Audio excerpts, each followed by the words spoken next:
Flying Ryan has got on board the movement train this trade and free agency period, and he has landed where it feels like everybody is this off-season. St Kilda. But what does this mean for Liam? What is the fantasy implications? And are there any benefits that are going to land to the clubs of the West Coast Eagles and to the Saints with his arrival this off-season? Hey, it's MJ from the Coaches Panel. I hope you're enjoying this series as we review every player, look at what it means for the club they've left at, where they've landed at, and for AFL Fantasy and SuperCoach, is there any benefits for us that are going to come that we can stretch and put into our teams for the 2026 season? He's a pretty handy forward, it's safe to say. Again, sometimes if you find yourself on the eastern corridor of our fair country, you don't appreciate what certain players in other states of South Australia and certainly West Australia can do. And again, when it's a team like the West Coast Eagles, where they've been cellar dwelling and hard to get the ball inside forward 50 for the last 3 seasons, a player of his forward craft and skill set probably doesn't get to put himself up in lights for us as the general consumer of AFL. Because we're just like, oh yeah, he had a couple of good games. Yeah, I thought he was pretty decent in the grand final, wasn't he? Yeah, he was all right in that 2018 flag. Yeah, he's fine. And that's kind of as far as sometimes our analysis can be. But he's got more strings to his bow than that. Yes, absolutely aerially a threat.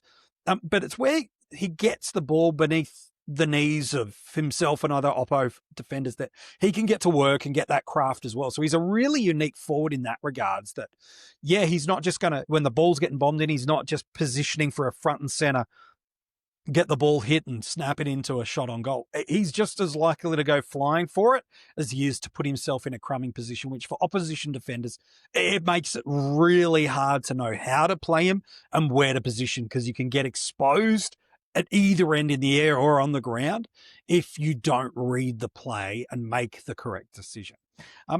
He's got some goal scoring about him too. Between 2018 to 2023, he averaged between like 1.1 to 1.5 goals per game. And again, forwards always are going to score better in good teams and get more opportunities to have scores in good teams than they will in struggling teams. And certainly, while the jury's out on just how good St Kilda could be in 2026, I think with all the additions coming in, there should be some fair pressure that they're a finals contending team next year. Whereas West Coast, I still think they're a couple years off the hit. So what does this mean for the West Coast Eagles? Well, it's just another step in the evolution towards Minnie McWalter's really not only putting a stamp on this team, but getting the right age profile in the spots of their team. No point being a team that only can win 1, 2, 3, 4 games of footy in a year and still trolling around with a bunch of late 20s, early 30s guys in heavy positional spots on field. You need to keep giving youngsters opportunities. And so Ryan's departure, while it will certainly hurt them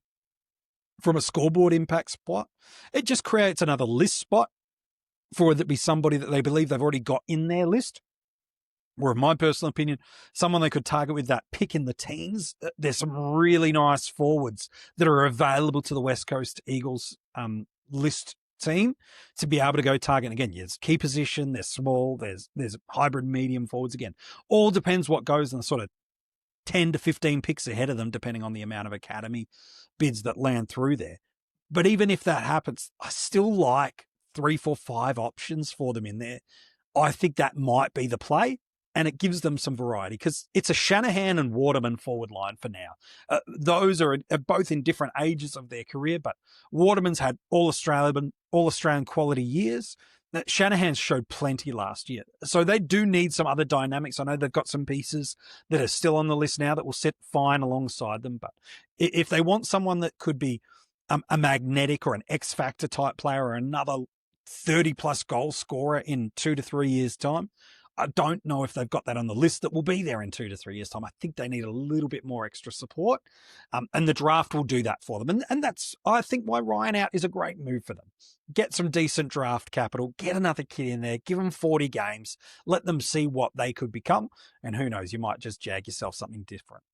Owies is fine, Cripps is fine, but I think they need a little bit more than just fine, given where I think they want to trend to over the next couple of years. What does this mean for the club? that he's landed at St Kilda. I think it adds a really interesting new layer. This team is completely rejigging who they are this off-season. And they've got enough moments now where I go, oh, that's a nice piece. I wouldn't say any of the things they've added are brilliant additions, but they've got some nice pieces. The biggest thing they could have done this off-season was secure Nazaya Wanganeen-Miller's signature, and they did that. So it's a huge win, but Flanders is probably nice. Is probably too unfair. I think that's a really good addition, actually. But TDK, nice. Silvani, nice. They're nice pieces, and I think that probably sums up their forward line. It's a nice assembly here. Outside of Max King is probably the only one that I think has A-grade potential, and he needs to get his body right to be able to prove that. But there's enough little pieces here. You go, well, that's quite a nice mix of a forward line. So, let's assume health. We've always got to presume that. A healthy Max King is an awesome start for them. That guy in his day can be one of the best and most dominating key position forwards. He just needs health and consistency to go his way. Sharman kicked plenty of goals this year. I like him as a piece. Max Hall is kind of that small to medium that can roll up through the ground sometimes, can take a centre bounce if needed, can get forward of the ball, add some craft. I like him. I think he's a really nice high half forward type piece for them. Higgins is that forward pest that you just know if the ball hits the deck, he's going to be one of the first to get his hands on it. And Mitch Owens is your kind of hybrid that can get aerial around it. If they need him to get up the ground, he can do that and take a mark. You need him to isolate it, create a bit of a mismatch. He can do that. These are all nice pieces. And someone like Orion, I think, just adds to that dynamic where, again, you want that versatility of threat for opposition defenders and coaches to be able to kind of figure out how to navigate through. And Ryan adds that. So outside of King, none of them are, I think, have elite top end of their, not only top end of the AFL, but top end of the position. King's the only one that, to me, I go, he could be elite. The rest of it are really nice pieces. And sometimes that's all you need, isn't it, to compete? It is a bunch of nice pieces that work together and fit together. And I think that's what we have through here. From a fantasy footy perspective, look, there wasn't much to write home about, not only this year, but over the big chunk of his career, like high 50s average this year in AFL Fantasy, low 60s in SuperCoach. You got to go back a couple of years because there was a moment in time in 2023 where, at least in draft, coaches were picking him up off the player pool and plugging him into their on-field spot because he averaged mid-70s. But I think we've got to put that into context. He was being experimented with as not only a higher half forward, but also given some more positional opportunities. It just meant he was around the ball a little bit more than someone that was more anchored inside forward 50, which is where he's always been at his best. So I don't think I could read too much into that one isolated season and believe that that will happen at St Kilda.